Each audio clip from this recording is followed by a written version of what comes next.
नमस्कार। आज हम बात करने वाले हैं उत्तर प्रदेश की, जहां पर जो श्रम विभाग है उसने बहुत बड़ा फैसला लेते हुए मजदूरों की जो न्यूनतम सैलरी है उसको इंक्रीज कर दिया है। क्यों इंक्रीज किया गया है, किसकी किसकी यहां पर न्यूनतम मजदूरी बढ़ने वाली है, कैसे किया जाता है, ये क्या इसके टाइप्स होते हैं, इन सारी चीजों पर हम बातचीत करने वाले हैं। और यूपी में जो असंगठित मजदूर हैं उनके लिए बहुत बड़ी खबर हो जाती है। खबर यह है कि भैया यूपी में कामगारों की अब बल्ले बल्ले हो जाएगी, क्योंकि आज से उनकी मजदूरी बढ़ जाएगी और इससे लाखों जो श्रमिक है वो प्रभावित होंगे। यानी कि बहुत सारे लोगों को इसका फायदा मिलने वाला है, लाखों लोगों को इसका फायदा मिलने वाला है। अब देखिए, यूपी में ये सिर्फ ऐसा नहीं है कि असंगठित है, तो संगठित असंगठित क्षेत्र में लाखों कामगार जो काम करते हैं, आज से उनकी सैलरी इंक्रीज होगी। श्रम विभाग कालीन, कांच, ईंट भट्टा, प्लास्टिक, इन सभी जगहों पे लोग काम कर रहे हैं, इन सभी की सैलरी यहाँ पर बढ़ेगी। साथ ही साथ डेयरी सहित अन्य तमाम उद्योगों में सेवारत कर्मचारियों के लिए नए सिरे से मजदूरी, मूल दरें और परिवर्तनीय जो महंगाई भत्ता है इसका निर्धारण किया जाएगा। अब देखिए, इस आधार पर जो कुशल हैं, जो अर्ध कुशल कर्मचारी काम कर रहे हैं, जो अति कुशल कर्मचारी हैं, इनकी श्रेणियों की कामगारों की मजदूरी में इजाफा किया गया है। आगे बात कर लेते हैं यहाँ पर। तो जो बढ़ोतरी है वो 10 से 13 या 14 रुपए रोज प्रतिदिन के हिसाब से होगी। मान लो उनको मजदूरी मिलती है पर डे 100 रुपए, ठीक है, तो अब ये पर डे उनको 114 रुपए मिलेगी, या क्या पता 110 रुपए मिलने लगे, या फिर 113 रुपए मिलने लगे। ऐसे पर डे में इस तरीके से 14 या 13 रुपए तक की वृद्धि करी जाएगी। 10 तो मिनिमम होगी ही होगी, मैक्सिमम 14 रुपए तक यहाँ पर बढ़ोतरी होगी, ये यहाँ पे बताया गया है।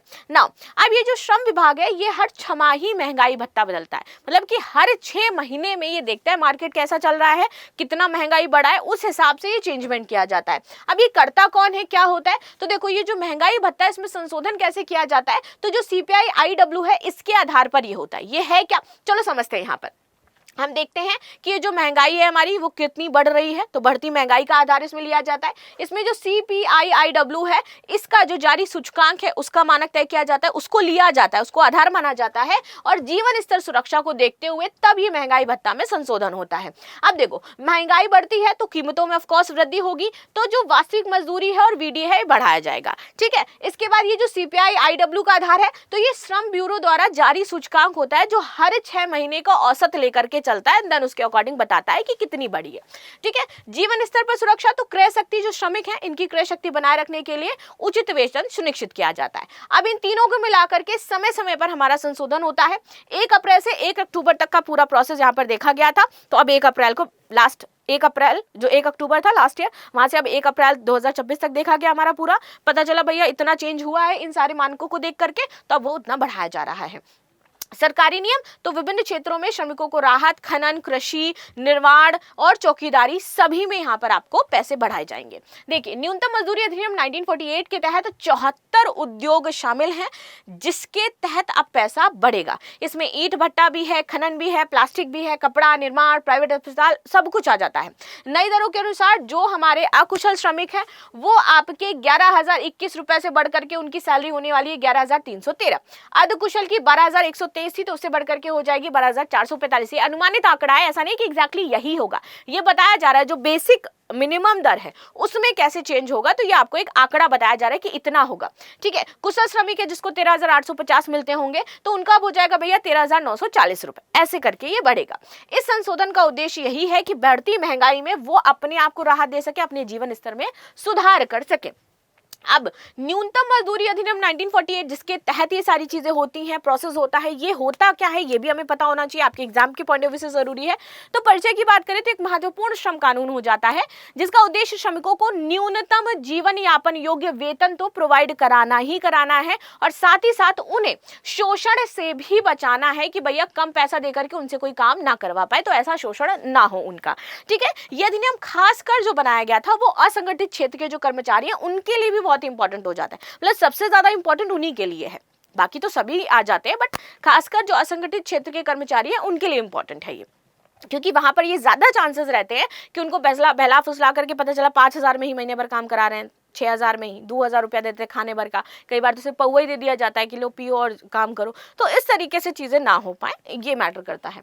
उद्देश्य यही है कि न्यूनतम मजदूरी मिले, मजदूरों का शोषण ना हो, सामाजिक आर्थिक न्याय स्थापित हो, श्रमिकों के जीवन स्तर में सुधार हो। लागू क्षेत्र तो अधिसूचित अनुसूचित रोजगार पर ये लागू होता है हमारा, जैसे कि कृषि कार्य, निर्माण, खनन, वस्त्र, ईंट भट्टा, प्लास्टिक, चमड़ा। सरकार समय समय पर नई गतिविधियां भी इसमें शामिल करती रहती है, जो इसमें शामिल कर देगी उसमें ये लागू हो जाएगा। ना मजदूरी निर्धारण की प्रक्रिया क्या होती है? सरकार, जो कि केंद्र राज्य दोनों की ही बात करें हम यहाँ पर, निम्न तरीके से मजदूरी तय करती है। कैसे तय करती है? तो पहले देखती है सीमित पद्धति, ठीक है, यानी कि कमेटी मेथड, जो विशेषज्ञों की एक कमेटी बनाई जाती है। मजदूरी दरों पर पहले सुझाव दिए जाते हैं। फिर उसके बाद एक होती है नोटिफिकेशन मेथड, जिसमें सरकार पर प्रस्ताव रखा जाता है, जो कमेटी ने दिया है सरकार तक पहुंचेगा। आपत्तियां और सुझाव लिए जाते हैं कि नहीं भैया इतना नहीं होना चाहिए, कांच उद्योग के लिए इतनी नहीं होनी चाहिए, भट्टे उद्योग के लिए इतनी नहीं होनी चाहिए, इससे ज्यादा होनी चाहिए, इससे कम होनी चाहिए। जो भी सुझाव होंगे वो सरकार के सामने आएंगे, सुझाव फिर बाद में आपत्तियां ली जाएंगी, फिर अंतिम घोषणा करी जाती है। मजदूरी के प्रकार तो एक होती है मिनिमम वेज, एक होती है आपकी जीविका मजदूरी, एक होती है उचित मजदूरी, जिसको फेयर वेज, लिविंग वेज और मिनिमम वेज कहते हैं। ठीक है, ये आदर्श स्थिति होती है हमारी लिविंग वेज वाली। और जो उचित मजदूरी होती है, ये न्यूनतम और जीविका मजदूरी के बीच की बात करते हैं। मजदूरी के घटक तो एक बेसिक पे होता है, फिर महंगाई भत्ता आ जाता है हमारा, जिसको हम वेरिएबल डियरनेस अलाउंस बोलते हैं। अन्य भत्ते यदि लागू हो रहे हो तो, और वीडीए को सीपीआई यानी कि उपभोक्ता मूल्य सूचकांक के आधार पर समय समय पर संशोधित किया जाता है, जैसे कि अभी किया गया। जैसे मैंने आपको बताया कि 6 महीने का पूरा प्रोसेस उन्होंने देखा, एंड देन फिर उसके बाद बोला कि नहीं भैया अब तो हम बढ़ाएंगे पैसा आपका।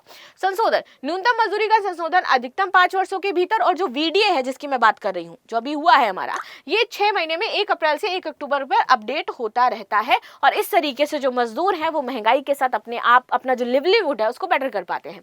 श्रमिकों की श्रेणियां तो अकुशल श्रमिक हो सकते हैं, कुशल श्रमिक होते हैं हमारे, अर्धकुशल श्रमिक होते हैं, और उच्च कुशल होते हैं, हाईली स्किल्ड। तो अकुशल मान लो जिनको अभी नहीं पता है, जिनको फ्रेशर्स हम कहते हैं, उस फील्ड में गए, धीरे धीरे वो काम करते हैं, उसके बाद वो आपके अर्धकुशल बनते हैं, फिर अपनी फील्ड में वो बहुत ज़्यादा कुशल बन जाते हैं, और एक सर्टेन टाइम आता है जहाँ पे उनको हाई लेवल स्किल मिलती रहती है, अपने आप को धीरे धीरे अपडेट करते रहते हैं, तो वही श्रमिक आपके फिर वो हाईली स्किल्ड जो पर्सन है वो बन जाते हैं।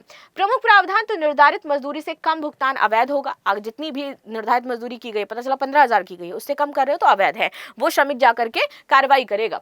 ओवर टाइम के लिए आपको अतिरिक्त पैसा देना ही देना पड़ेगा। कार्य घंटे सामान्यतः 8 घंटे तय किए गए हैं। निरीक्षण इंस्पेक्शन की नियुक्ति होगी, इंस्पेक्टर जो होगा वो नियुक्त किया जाएगा, और अगर कोई भी इसका उल्लंघन करता है तो दंड दिया जाएगा। There is some limitations as well. क्या है? संगठित क्षेत्र में पूर्ण अनुपालन नहीं है इसका, जो हमें देखने को मिलता है।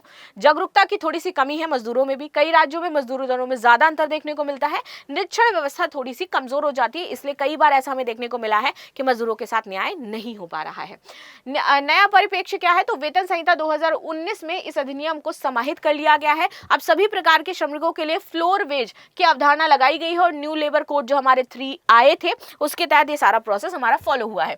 महत्व सामाजिक न्याय का आधार, गरीबी उन्मूलन में सहायक, श्रमिकों की क्रय शक्ति बनाना और आर्थिक असमानता कम करना, ये इसके मुख्य उद्देश्य हो जाते हैं। And this is the news, and this is the, एक तरीके से मैं कह सकती हूँ आप सभी के लिए खुशखबरी है कि अब आपका जो मिनिमम एक भत्ता है वो बढ़ने वाला है, ताकि आप सरवाइव कर पाएं, क्योंकि युद्ध की स्थिति तो और भी ज़्यादा यहाँ पर बुरी हो चुकी है। मिलते हैं नेक्स्ट क्लास में, तब तक के लिए धन्यवाद। लाइक शेयर सब्सक्राइब करना बिल्कुल भी ना भूलें, and thank you so much.